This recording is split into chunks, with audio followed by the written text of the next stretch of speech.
Good morning, everyone. Welcome to our first ever APORDE virtual conference. For those of you who don't know me or don't remember me, I'm Saul Levine from Trade and Industrial Policy Strategies and one of the co-facilitators of APORDE. So welcome to everyone, and hope you have all managed to log in successfully. We were expecting quite a few more people, so I'm sure they'll be logging in over the next couple of minutes. But we thought it would be useful to start on time and then keep the program as tightly as possible. So the request to hold this conference came from the participants of APORDE and IPPM, who wanted a platform to connect and interact with colleagues after APORDE. We got the feedback as coordinators and as tips that there was that request, and the response has been great for this first virtual conference. So we're very excited to be involved, and as organizers, we're just providing the platform, but we've really opened it up to the alumni from the program to be presenters, to moderate the sessions, and also to provide their insights and hopefully good discussion along the way. We've also opened up to others who are interested in engaging on the theme of industrial development in Africa. So we are likely to have broader participation from others. As we noted in the invitation, the aim of the conference is to enable APORDE and IPPM alumni to share their research, their practical insights gained in implementing industrial policy, or working on industrial development programs, or teaching in that space.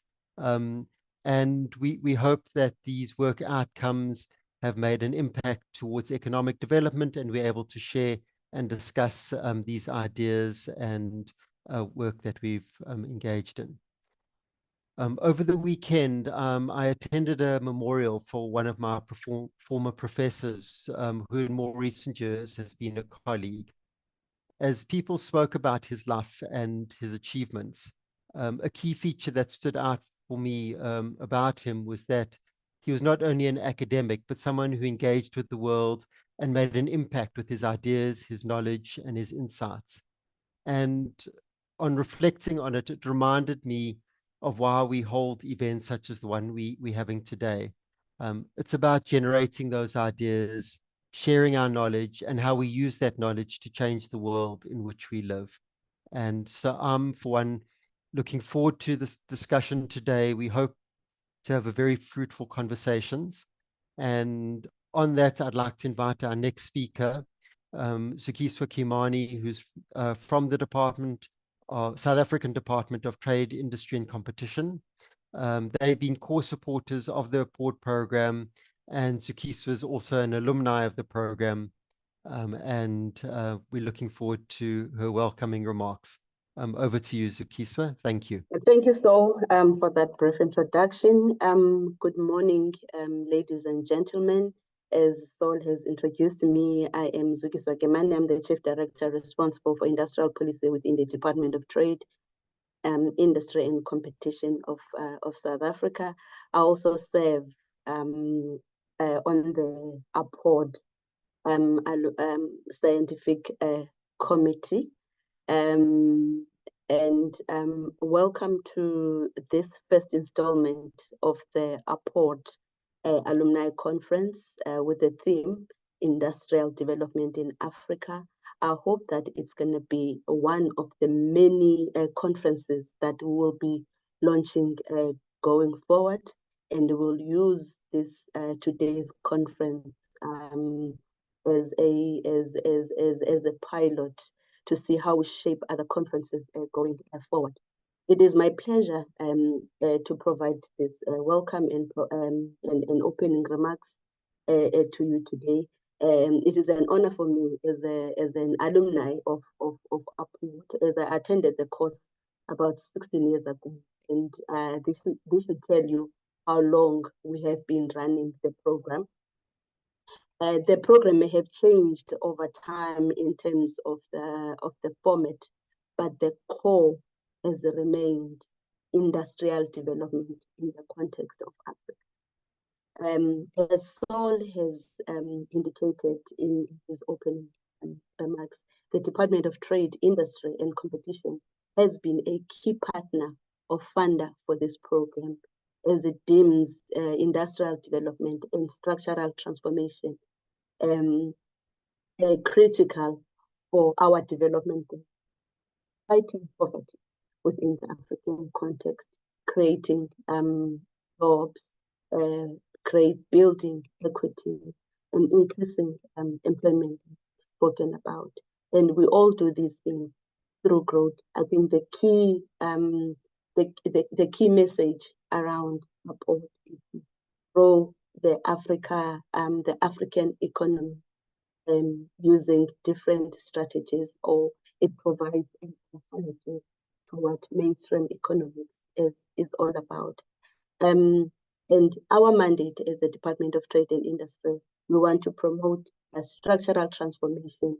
We want to see a dynamic industrial and global competitive competition. We want to see the continent being in the mainstream, being the core contributors to the global economy, not just be the followers, but be the groundbreakers, the leaders in some sectors, given our rich resources in the continent. APORDE as a program has been contributing to the industrial development discourse, as it has brought together over the years policymakers. It has brought together trade unionists, young scholars, old scholars, academics, and it has provided a platform to share our ideas and expertise and experiences across the continent. Most of the attendants or attendees in APORDE, they come from different fields. They work for different departments across government. Some work for developmental organization. Those ideas that have been shared over the years, they've somehow shaped some of the topics that have been presented and discussed in APORDE. And most importantly, it has provided a network for many of us on this call to share our papers, to share our research, and to also to contribute towards the debate around industrial development in the continent. I think as we sit here today, we all know that the world economy is facing enormous challenges, but the challenges that the global economy is facing, they also present significant opportunities, which we need to explore and exploit as a continent. Some of the challenges that we are grappling with today, they revolve around climate change, which is also threatening our food security in the continent, as we are seeing changes in weather patterns. But it also presents us with new opportunities to grow new industries. There are emerging industries around the green economy.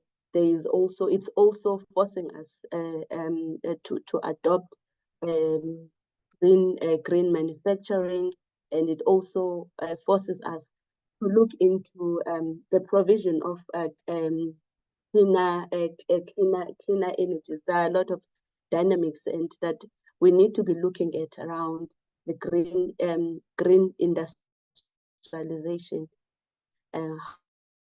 How do we change the manner in which we grow our economies or grow our manufacturing, the manner in which we implement or drive industrial development. We're also seeing instability that is being presented by the strikes in the different parts of the world, and that also is forcing us to build our domestic focus on our domestic economies on the continent, and also build a resilient supply chain as COVID-19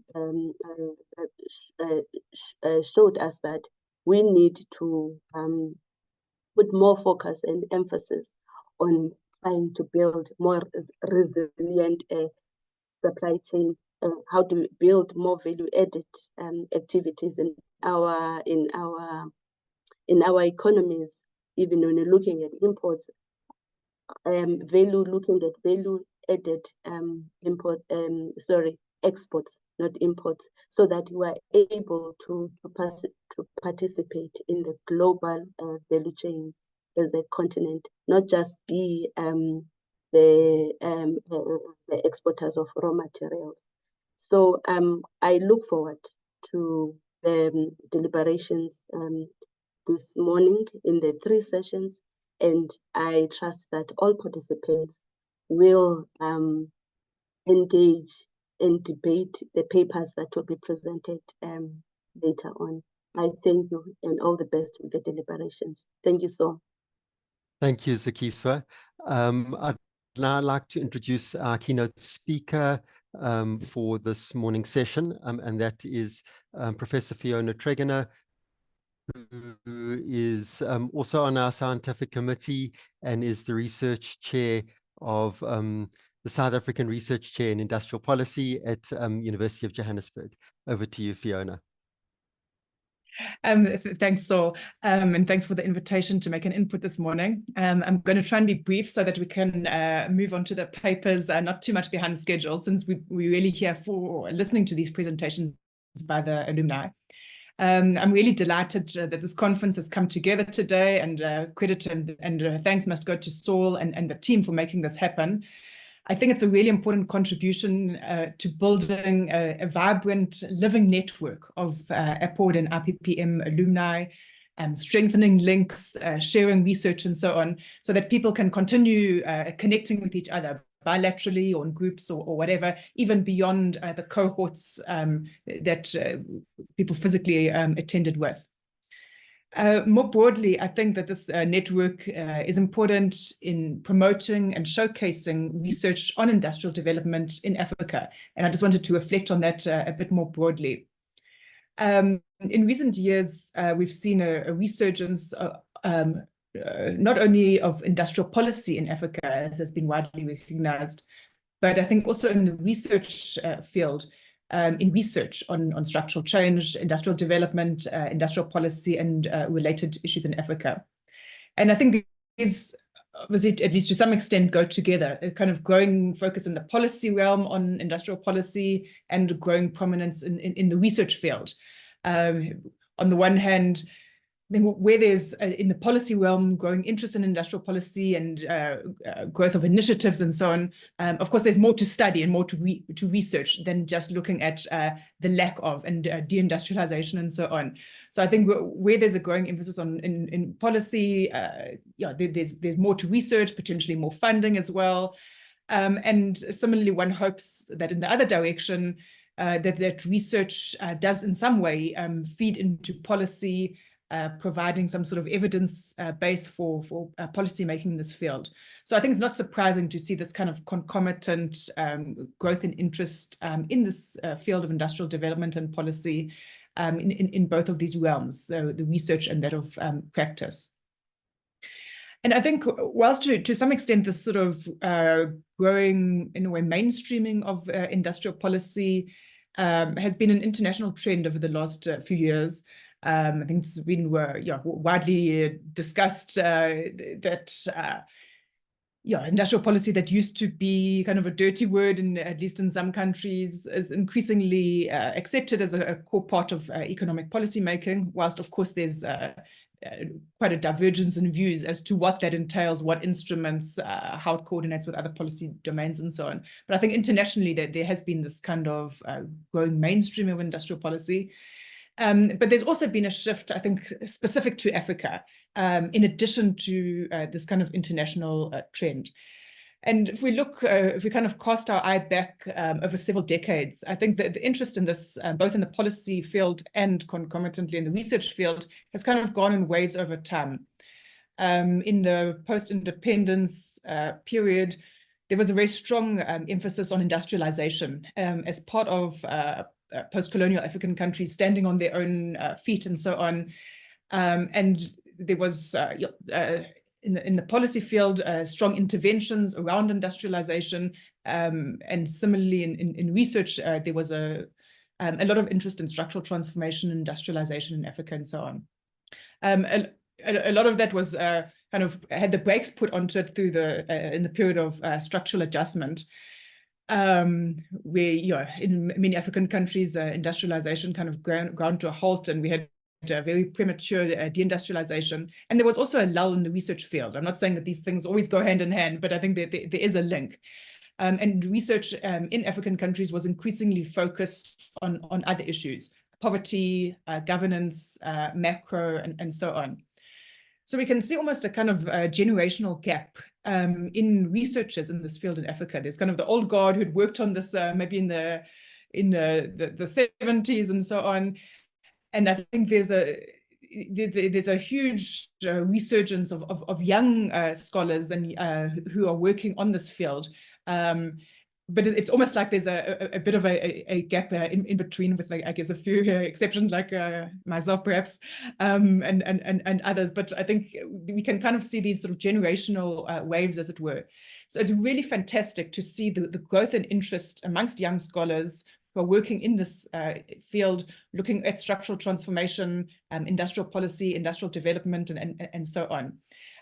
Just as a bit of a shout out while I'm on the platform, we currently have a call open for the the 4th Young Scholars Conference on structural change and industrial policy in Africa, which is happening in June, but the call is open now. And I'm mentioning it because I think when I look at the program today and people who are attending, a lot of people will maybe be interested in this conference. So hopefully some of you will also put in papers for that.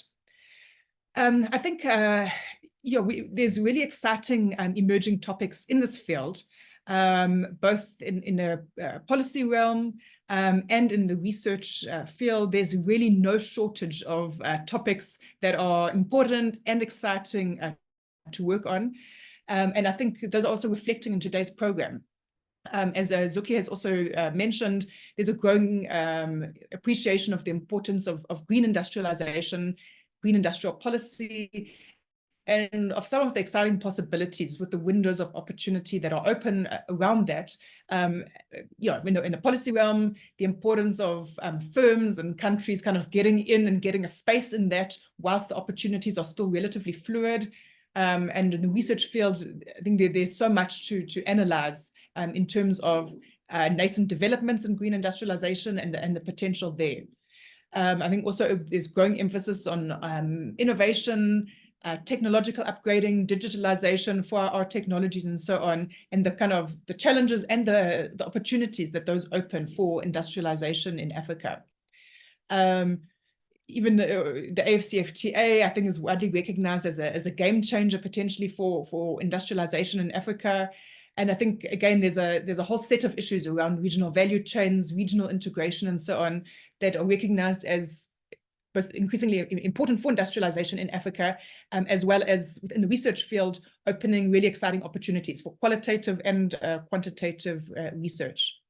So looking at today's program, I see such interesting and such relevant topics, including, for example, on green industrialization, the first paper which is up next on solar voltaic manufacturing. I see papers on SEZs, technology-based industrialization, a couple of papers kind of looking at political economy aspects of industrialization in Africa. Also papers looking at kind of inclusive industrialization in terms of the links between industrialization and labor markets.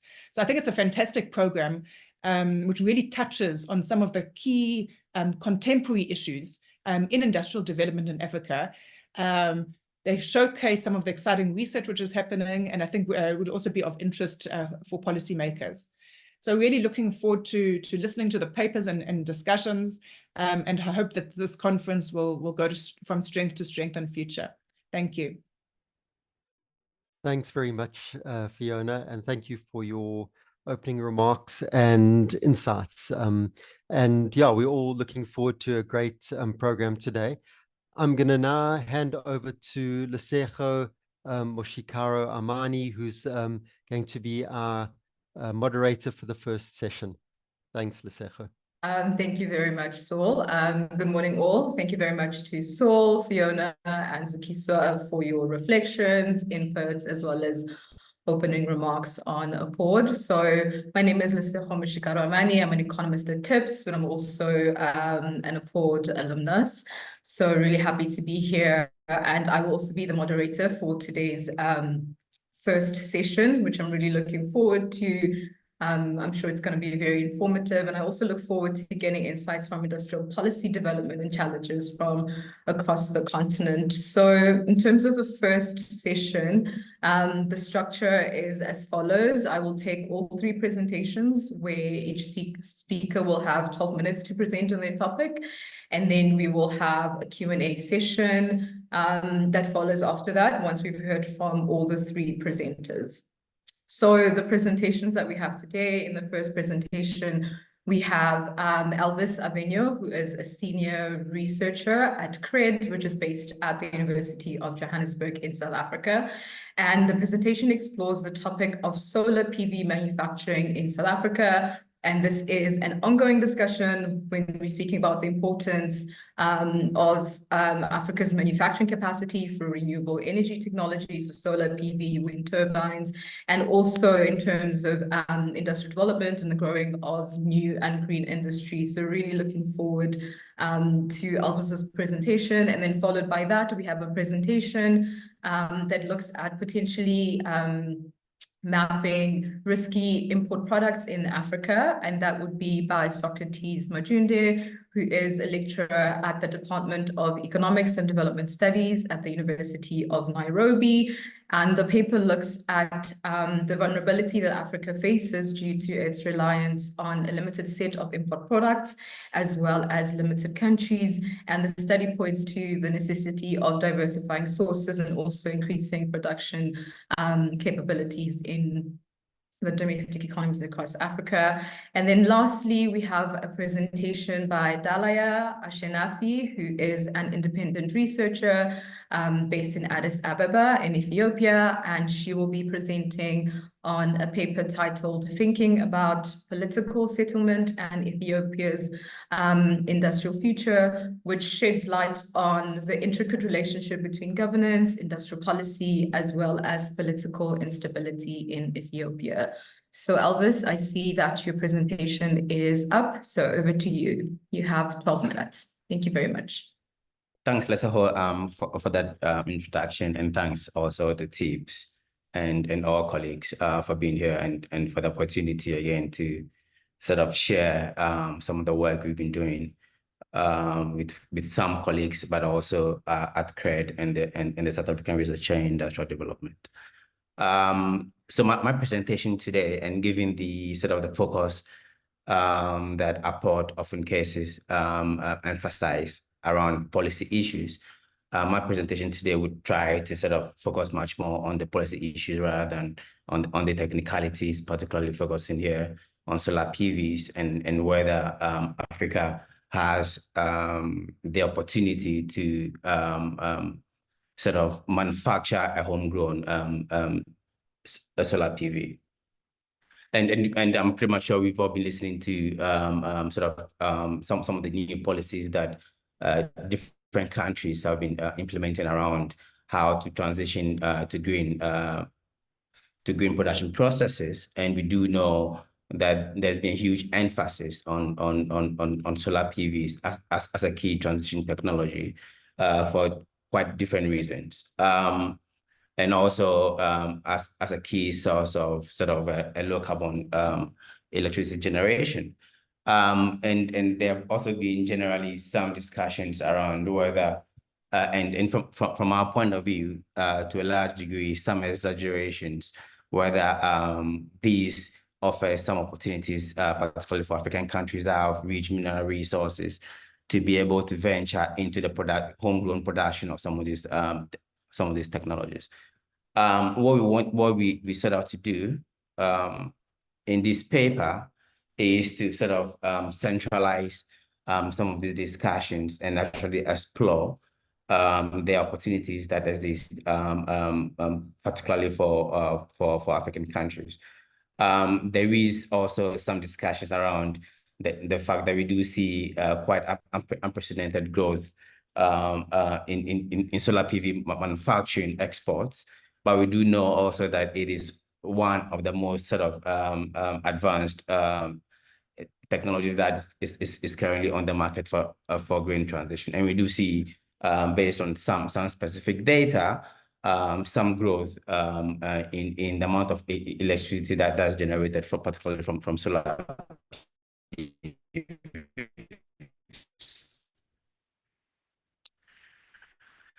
And then we do see also once again some questions around whether Africa can use its mineral resources to, and then also try to better structural transformation, given some of the experiences we've had from the past as well. So we sort of try to answer sort of two main questions around is can integrate particularly into the value, sort of the manufacturing value chain of global PVs, and if yes or no, what kind of specific policies, industrial policies and strategies could be used in order to sort of drive some of these processes. We try to do this by focusing, first of all, on trying to understand the natural resource endowments that countries have. So what we did first initially, and I'll show you quite briefly later on, to understand what mineral resources are required, first of all, to manufacture solar PVs and how these are distributed. And then, of course, we also try to understand the current manufacturing value chain of solar PVs, and then we try to understand what specific capabilities are required for the manufacturing of solar PVs, as well as some of the related capabilities are required, and then how the global distribution of investments for solar PV productions are currently distributed. And quite quickly, so when I refer to solar PVs, particularly we are referring to the most dominant solar PV, which is the crystalline solar PV. And I wanted to make that case because there are a lot of technology that and different sort of topologies of PV. So I think it's quite important to sort of put it, to put out that sort of that caveat. And quite quickly, these simply shows some the sort of the supply chain of solar PVs. We do know that the primary material used in solar PVs is silica, which is largely generated from quartz. And it's also quite important to realize here that quartz is quite dominant. It forms about 28% of the Earth's crust. So that particular mineral resource is in abundance globally. And then we do have some production processes occurring once one gets the raw material for us to get the sheets, and then the inventors, and then for us to have a sort of a PV system. And for us to have a PV system, though silicon remains one of the dominant raw materials used, there are other mineral resources that are required for us to get the solar PVs as we know it. And our objective to bring some of these mineral resources here is also quite important because even though, and I'll also explain this later, that African countries do not necessarily have comparative advantage in some of the raw materials that are primarily used for the production of silicon. There are other materials that countries have some dominance in, and we try to explore whether these related minerals could be used as an entry point to upgrade in some of the supply chains. So quickly, this is, and I'm pretty much sure we all know that these are the solar PV looks like, and there are different sort of the different components of it. We have the frame, which is simply the cover of it, and we have the different parts of it. And below here, we try to present generally what the production supply, what the supply chain entails. And as I've already indicated, the primary raw material used is quartz that is transformed to silica and then to the polysilicon. And then there are manufacturing processes that occur up until the point where we have the mounted solar PV. And some of these processes are quite complicated. We do know that there are quite available technologies that can be bought from the shelf, for instance, to be able to extract quartz and transform it into polysilicon, for instance. But its transformation to wafers to cells, and then having the model is quite complicated. And what this shows is also the fact that there are specific countries that are dominating in the sort of extraction of silicon. We do see quite clearly here, China is the leading producer of silicon, followed by Russia and some other Western countries. And at the point we want to make quite clearly here, based on the data that we're using, is we don't see any African country emerging as a key producer of quartz, which is the primary material used in the production of silicon, used in the production of solar PVs. When one goes into the sort of countries that export some of these mineral resources, and also some of the countries that import the most, what we do see is quite quickly Germany being the highest exporter of silicon, and then we see China dominating in the importation of some of these mineral resources. And quite quickly on the manufacturing processes, we also see sort of the dominance of China in the manufacturing of polysilicon. China literally produces 80% of solar PVs, where we do see some of the other countries and some of the continents coming in quite at very low levels. And the point here is we don't also necessarily see any African country engaging in the production of the solar PV. When one looks quite quickly at some of the mineral resources that are needed in addition to the polysilicon for us to have the solar PV, we do see that there is some sort of reserves and concentration of some of these mineral resources in for instance, the Congo DRC and Zambia, for instance. But what these figures simply show is that we still do not have a global comparative advantage in that, even with the countries that do have some of these mineral resources. And then what we wanted to show, particularly with this as well, is given some of the mineral resources, where is trade happening, for instance, right? And we are using trade here as a proxy for capabilities, but also where the markets sort of literally reside. We do see also here the dominance of China in sort of across other mineral resources that are needed for the production of solar PVs.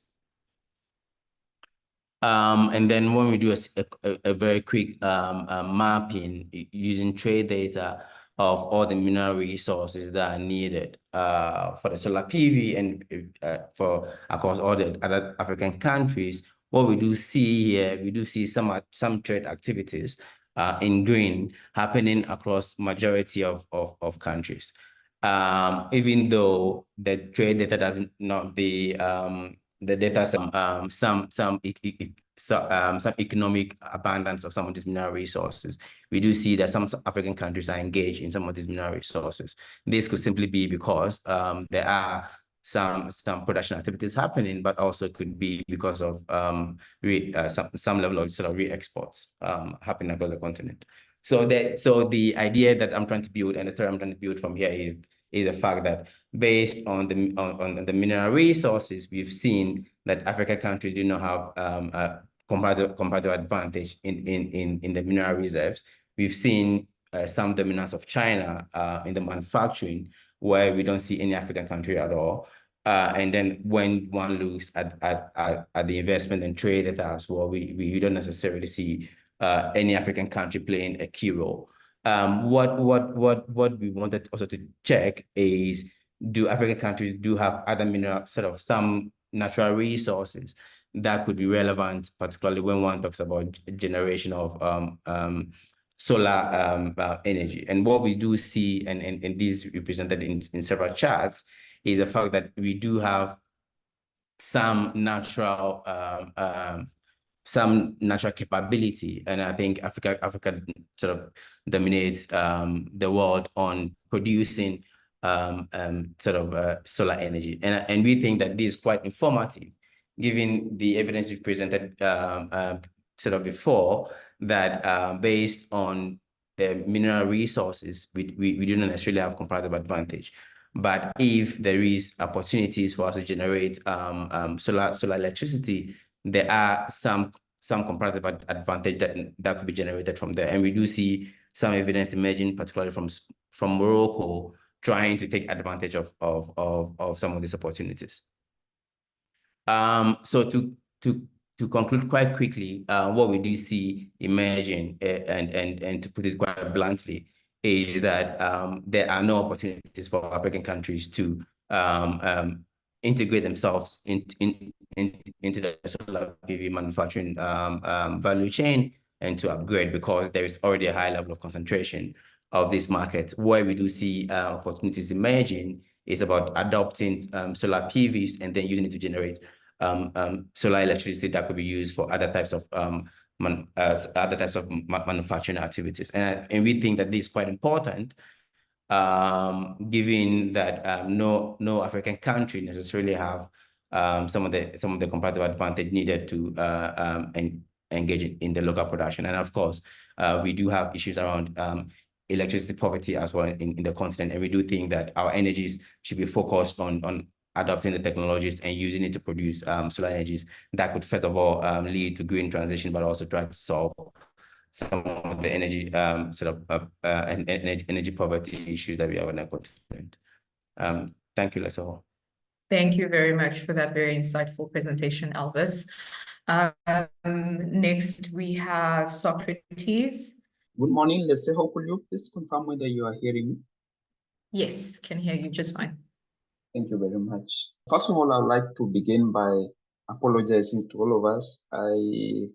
It created very nice slides, then the software I'd used just misbehaved a few minutes ago, so I was forced to use PowerPoint very, very, very quickly. Otherwise, my name is Socrates Majune from the University of Nairobi. This work is co-authored with Abdiaziz Ahmed. And what we do here is we try and map potentially risky import products in Africa. What are these potentially risky import products? What we do here is that we've seen what COVID-19 has done to the continent of Africa, and for most countries, we have also seen a lot of what is going with the geopolitical tensions. And in this case, you remember, for instance, when COVID-19 happened, there are certain products which totally just ran out of our stores. You could go to supermarkets, you could not find certain products. The same thing with this ongoing Russia-Ukraine war, especially at the start of it, we realized that it was very hard for us to have access to wheat products, yet these countries are very, very crucial, or rather major suppliers of these commodities in the markets. So it is those kinds of products that we try to create a methodology of how to identify how exactly do we know these products, what are their characteristics, and in the case of Africa, which are these sectors which are very vulnerable. And that is very important with regards to the theme of the day, because the more you identify these products, then you also have targeted policies towards exactly which sectors possibly you have more investment in them. So what we do in the study is identify those Africa's potential risky products using a criteria. Well, I guess that's what you're also asking yourselves. How do we exactly identify this criteria?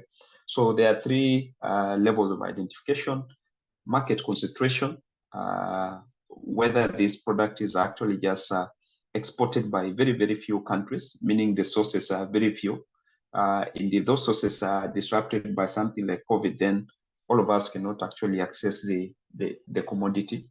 Number two is also the relevance. It might be that you are exported by a few countries, but then you're not very relevant in the African market, meaning you're not highly demanded. So what we do with that is to identify what is your share of of product in terms of total imports of a specific country. And then you have a criteria. If the share is high, then it's possible. And then lastly, very low level of substitutability, meaning we don't have a lot of alternatives to this commodity, which we think is extremely relevant. To do this, we use bilateral import data for looking at around 5,380 commodities. And what we decide to do is this data, we look at it from 1995 to 2021. So we assess a long time period, and this is done for 49 countries in Africa. We also try and see whether these results are peculiar to specific countries. And so we end up picking large importers in Africa over this period by sub-region, and at the same time also picking small importers by sub-region. So very quickly on methodology, what's market concentration? We're more interested in how many suppliers, or rather how many countries are exporting a specific commodity. And to do that, we use Hinderfeld Hirschman index, of which studies have shown that if the index is above 0.25, then the commodity is likely to be highly concentrated in just a few suppliers. So this is what the criteria we use. The next thing is market relevance. How important is that commodity in terms of the trade value in a specific country? And then to do that, we identify that if in a specific year, a commodity is the trade value, the import value of a commodity is greater than 0.01% of the all imports of that specific of that country in a specific year, then it's likely to be relevant, because we are really interested in seeing that this commodity is also highly demanded on the African continent. And then lastly, we have substitutability if it has a low elasticity of substitution. So onto the main results that we find here. First of all, we find that risky products, if you want to know in terms of numbers, out of those 5,300 and something commodities, there were 673 in 1995 and then 791 in 2021. Of course, the slides I initially made, you'll have seen a trajectory of how it has gone, and you can see clearly, especially around the financial crisis, 2008, 2007, 2009, the numbers rose, and then also around 2020 during COVID-19, you see that the numbers rose. In terms of our context, how much does it make in terms of the trade volume? So this accounts to about 10 to 15% of Africa's imported commodities, actually risky.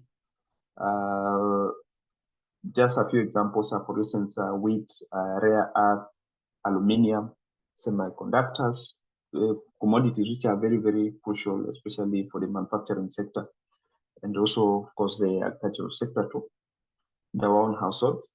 In terms of the value, import value, we find that these commodities account for around 14%. That is from 1995, and then lately it has been just around 10% of the import value. What are the main sources? At the beginning, before 2000, mainly Europe and the Americas were the key sources of these risky commodities. But then mostly from around 2000, we've seen that China has taken a key role. So in general, these risky commodities emanate from Asia. And then in terms of sectors, we find that it's textiles, and also machinery and electronics and chemicals and transport equipment are the key sectors which are affected by this, or rather are the key sources of these risky commodities.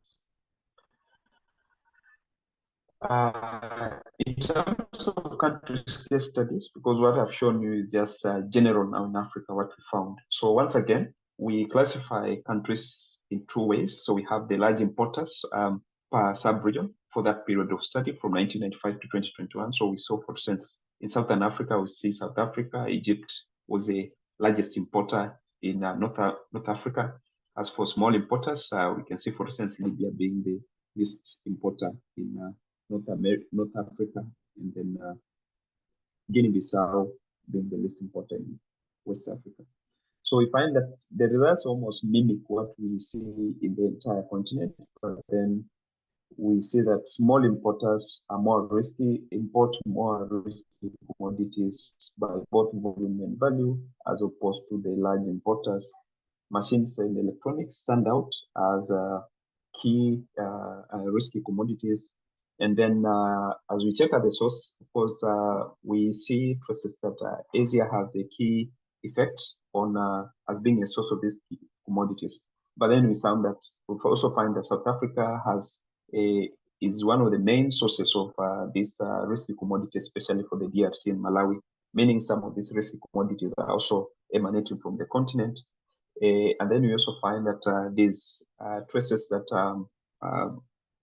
that colonial history also plays a role, especially in French-speaking countries, former colonies of France and also Portugal. So what are some of the recommendations? So we give recommendations in two folds. We have some for at the multilateral level, and then we also have at the country level. So at the multilateral level, it's very necessary to have a collaboration to develop a standard definition and the list of products that are deemed risky for Africa. Possibly this is something as we are heading into the SFTA, we really need to think of. And this can also help now, once we identify this list of commodities, we identify which sectors they coming from, then it's possible to have a targeted investment for producers of those risky commodities. And then also we see how do we subsidize the consumers in those countries which suffer mostly from these risky commodities. At the country level, countries can consider applying this methodology to identify their own risky imports. And then once you identify the risk imports, it's possible for you to have a stress check every time you assess how are these commodities performing over time. And that will enable you to identify also the industries, and then how best do you improve the competitiveness of those industries so that countries do not find themselves in trouble when there's such a shock. And then there's also a need to really foster strong and diversified trade relations and commercial partnerships with other countries to reduce the internal dependencies. That, ladies and gentlemen, brings me to the end of my presentation. Thank you very much, and I look forward to your questions. Thank you very much for the presentation, Socrates. I'd like to now hand over to Dalia, who will speak to political settlements and Ethiopia's industrial policy. Okay, good morning, everyone. I'll be sharing about some of my thoughts about the evolving political settlements in Ethiopia, particularly since 2018, and what that means for overall Ethiopia's industrial policy. So the assumption is that there is a lot of politics behind industrial policy. So economic development relies on structural transformation, and still diversification is key. And the assumption is that markets alone aren't enough to actually push structural transformation through. So government intervention is quite crucial, as we have seen in the literature of industrial policy, but also as many countries have done it, who have industrialized. Government intervention is crucial for stability, infrastructure, and targeted industrial policy. So industrial policy means it's targeted. So government initiatives stimulate specific economic activities and productive sectors. So this means there are sectors that are affected, and there are elites that are affected in the making of industrial policy. So industrial policy involves tough choices, as we know. So it looks at the reallocation of resources and changing institutions and enforcing new rules, often leading to contested decisions about who benefits and who does not. So success usually, as we have seen in many case studies, depends on partnerships. Understanding how alliances between government, businesses, and bureaucrats work or fail is critical for achieving desired development outcomes. So according to a brief research, debates on successful industrial policy, especially looking at the recently developed East Asian countries, looked at three main approaches. So the first one is the developmental state approach. So success relies on a powerful, isolated bureaucracy, making long-term plans, but critics question the state's motivation and business involvement. So this is a state that's quite proactive in shaping policy instead of leaving major parts of the economy to the market. The other looks at strong business-state relations. So businesses, especially in the productive sector, influence policy design with research focusing on collaborative versus rent-seeking relationships between them. The third one is political survival of ruling elites. So policy choices depends on the need for elites to stay in power and build support. And for my research, I'm using this specific approach that looks at political survival of ruling elites in the political settlement framework. So political settlement is an ongoing agreement among a society's most powerful groups over a set of political and economic institutions expected to generate for them a minimally accepted level of benefits, which thereby ends or prevents generalized civil war or political and economic disorder. So this is the most recent and the most evolved definition of a political settlement. So we see that it involves the most powerful groups in a society, looking at various elites. So we're talking about both formal and informal set of political and economic rules that shape institutions. And this is expected to generate the minimal acceptable level of benefit. So elites have to see that there is benefit in terms of shaping these political and economic institutions. So looking at Ethiopia, so from 1991 to 2012, looking at Ethiopia's political settlement, it's influenced by a multi-ethnic coalition led by the EPRDF, led by EPRDF, but a most dominant group called the TPLF was quite dominant in shaping this front. So this is ethnic federalism is kind of an innovative power sharing settlement. So it introduced the rules of the game and an institution on how these various ethnic groups shared both political and economic power. So the initial years between 1991 and 2001, I summarized it as consolidation without clear economic power. So the ruling elite was just coming into becoming a civilian government. There was so much, not clarity in terms of policies or economic policies, including even political policies. So the ruling elite focused so much on power consolidation and less on economic plan. So they experimented with various policies, including, strengthening and creating party-owned businesses, looking at state-owned enterprises and other industries. Also, between this time, one of the most important things that took place in the country is Ethiopia went to war with Eritrea. So resources were quite limited, and the country was focused on that war, especially for about 3 years. So between 2001 and 2012, I call this phase consolidation of the political settlement. So the dominant group, which is TPLF, consolidated within EPRDF through removing any competition from the political space.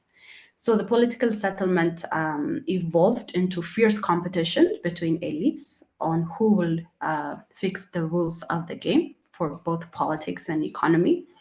So there was what we call a renewal within the party, and there was a contested election in 2005. So during this consolidated time, which is the early 2000s, Ethiopia has actively pursued industrial development through a comprehensive set of policy instruments. These instruments include promoting exports and productive investment, facilitating industrial financing, and strategically deploying state-owned enterprises. So there was a strong development push with relatively clearer economic agenda focused on industrialization, led by the developmental state model, and focused on 3 major pillars. The first is elite buy-in into the development agenda. So through propaganda and developmental state, the need for structural transformation was framed. And the narrative was framed that poverty is now a national security threat for the country. So state-led development and centralized control, which means rent creation, centralization, and distribution through industrial policy. That means given to specific firms in specific sectors, state-owned enterprises, and industrial parks, and foreign direct investment. There was also a strong infrastructure boom, basic service expansion, and investment in agriculture. So the strong relationship during this time was that the ruling elite, both through incentives and co-option, agreed that development is a top priority of the country. And there was an agreement and a clearer understanding that in the center of that was industrialization, or agriculture development-led industrialization. The ruling party also managed ethnic competition, so there was resource distribution to appease competing ethnic elites. So between 2012 and 2018, which is what we call unraveling, so the designer of the developmental state and Ethiopia's industrial policy, Meles Zenawi, passed in 2012. So Meles's passing, who is the architect of the developmental agenda, created a strong power vacuum, exposing fragilities and grievances among elites. So the political settlement moved to a fragile political settlement, and rules of rent centralization for development were overlooked or broken by key coalition elites.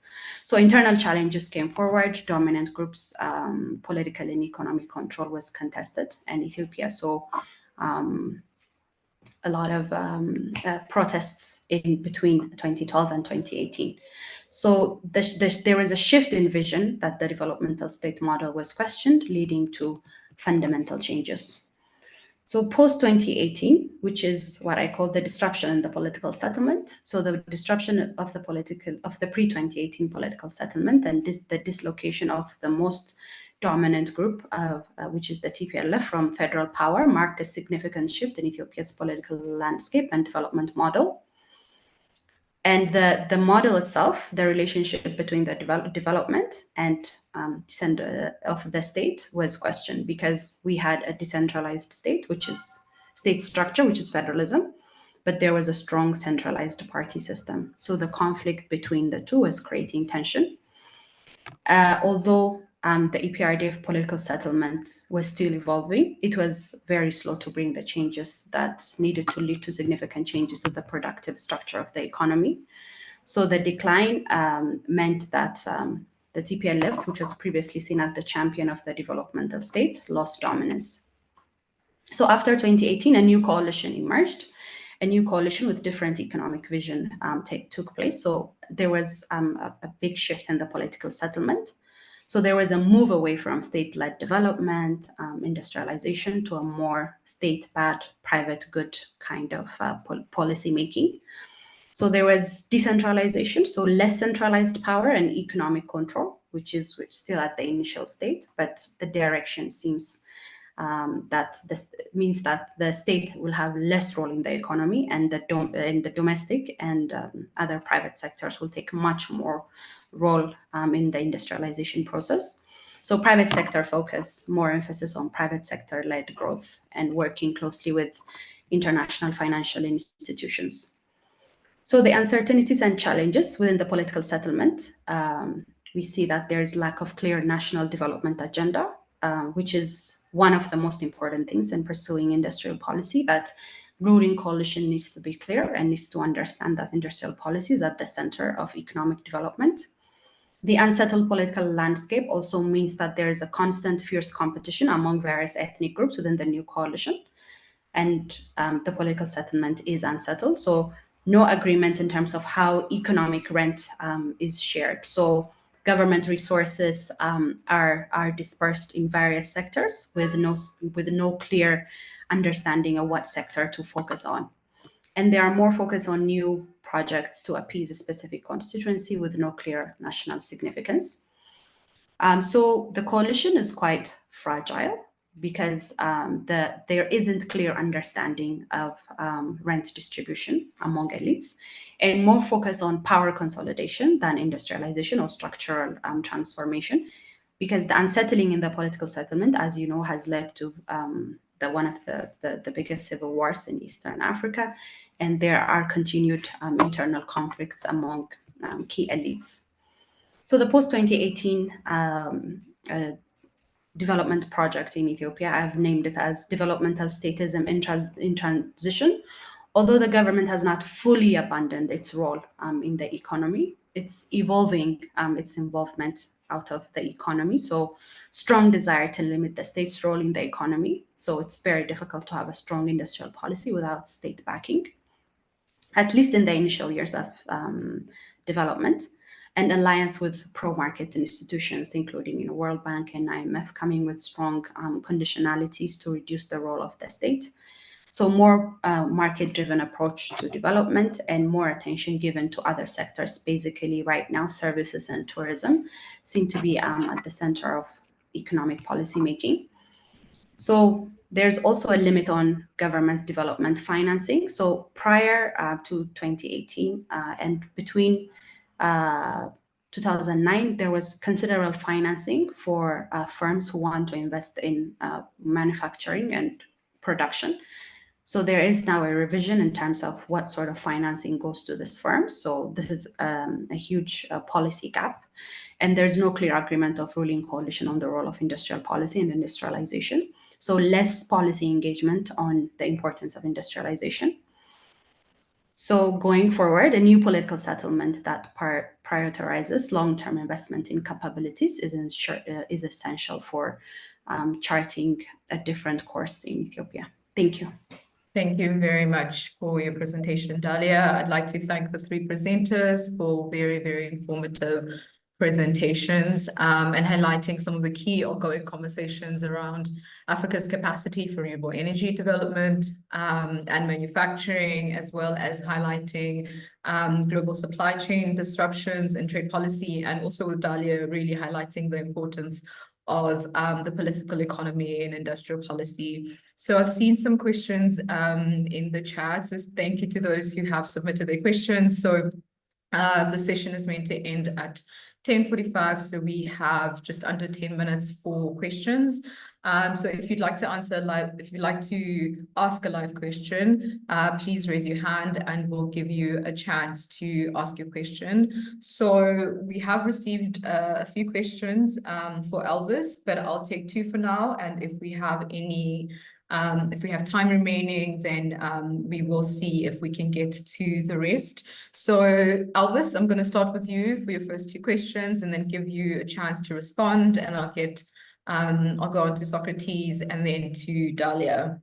So the first question for you, Elvis, is there any practical reason why PV manufacturing in South Africa is not picking up? And why it's at a slow rate in line with the high local demand of PV and renewable energy technologies that is made worsened by South Africa's load shedding and energy crisis. And then there's also a question that just came up now that says that Section 12 of the income tax seeks to catalyze green or clean manufacturing in South Africa. How effective is this compared to the Inflation Reduction Act? You can also have a look at some of the questions as they are in the chat box. Thanks, Elvis. Thanks, Leseho, and thanks, colleagues, for these questions. And I read a couple also in the chats. So thanks. So I think a quick reaction. So if you know Gelo from Tips, he's been commenting a lot on his X page on sort of South Africa's importation of solar panels and probably some of these transition technologies. And I think he's been sort of giving some context on the amount of some of these some of these importations. So then I think often case the question he also poses in his commentary is how come we're not translating, we're not reversing and sort of trying to focus on the manufacturing of some of these panels, given the huge amount of resources and money that is used in the importation. My quick response would be that, and in line with the evidence that is emerging from our paper, would be that we South Africa can simply not produce it, right? And the argument we're trying to make in our paper was that the fundamental mineral resources, the technology, the capabilities, the investment that are required, and of course the value chain governance and the power that is required to start producing and investment in some of these production of some of these mineral resources are simply not there. So my main point of view would then be that South Africa should rather focus, and other African countries should rather focus on trying to leverage on the huge manufacturing activities that are happening in China, get these mineral resources, and possibly get these panels and possibly assemble locally, and that would also create some jobs, and then use it to generate the solar electricity that is required to solve the load shedding issues, but also use the power then to produce, or probably to sort of promote other forms of manufacturing activities rather than focusing on manufacturing on solar PVs itself, because I don't necessarily think that there are potentials of given the higher concentration in that specific value chain. And then there's a question that the second one you read out, I'm not particularly sure it's for me, because I literally have very limited idea on the Income Tax Act and also the IRA. So probably I'll leave it to other colleagues to comment on if possible. Thank you very much for that, Elvis. I think the question was asked by one of the participants. Please do indicate who the question is directed to, and hopefully they'll do their best to address your question. So the next questions are for Socrates. I do see that one of the co-authors, Abdulaziz, is responding to some questions in the chat box. But I think, yeah, so one of the questions that I think I'm also interested in, which was asked by Liseko, is whether the risk of a product, so what determines the risk of a product, and whether the risk actually changes over time. Maybe you can answer that question, Socrates.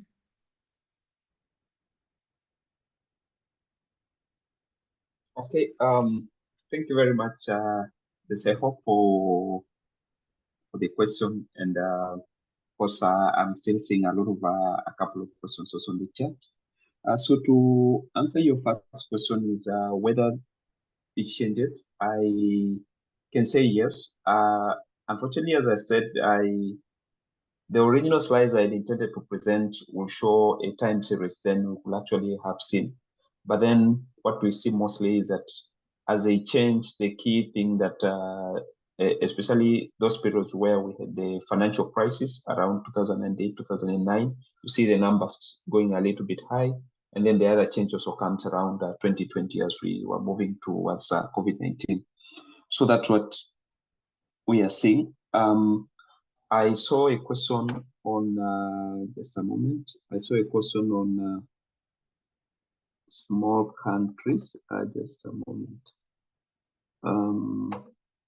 Yeah, let me address Hanisa's question about our recommendation on regionalism. I think it's true. It's good because one of the key things we like to see is, can policymakers identify that we have this kind of commodities which are very crucial for the continent, but then since we are importing them from just a few countries, and as you've seen from the results, most of these countries are outside Africa. What can we do about it so that we don't find ourselves in this very vulnerable situation? So I think regionalism should be one of the things that should be considered as a way of trying to address it, especially through the African continental free trade area. Then the last question I saw was from Relo Bohile. I'm sorry if I'm not pronouncing it correctly. I think you wanted to know about small countries, small importance, and whether it's because they produce less and consume less. I think the answer is yes. And one of the key intentions of the African Continental Free Trade Area is to also target these kinds of countries to see that they have more production and they diversify their sources so that we don't have a problem of vulnerability. Thank you. Back to you, Lisa. Thank you very much for the response, Socrates. And then we have time to take one final question for Dalia, and this is by Santos. And he's asking for your thoughts on how to deal with fiscal incentives such as your SEZ industrial parks as industrial policy for African countries that already struggle with limited fiscal space amid high public debt. Over to you, Dalia. I think this is an important question because public debt is also like a very big issue right now in Ethiopia. I think when you have a strong and proactive government, you're bound to have considerable debt. The first thing is we need to rethink what and how we see public debt. So I think as long as there is strong investment in strategic and targeted public investment, in the most important aspects of the economy, potentially the manufacturing and production sectors. I think there are countries that have been able to overcome that challenge. And also one of the things that we have seen is, joint ventures between different types of companies is also a good kind of model. So companies can bring in, one company can bring in, capital, another local company can bring in a lot of local knowledge and leverage. So there are various ways to, I think, to work around in creating fiscal incentives. Thank you.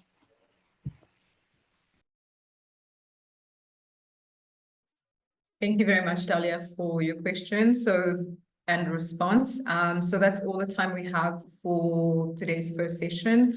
I'd like to thank all the presenters for your very enlightening presentations, and also thank you so much to all the participants for your questions and your active involvement. And with that said, I'd like to conclude the session and hand over to the moderator for the next session. Thank you very much.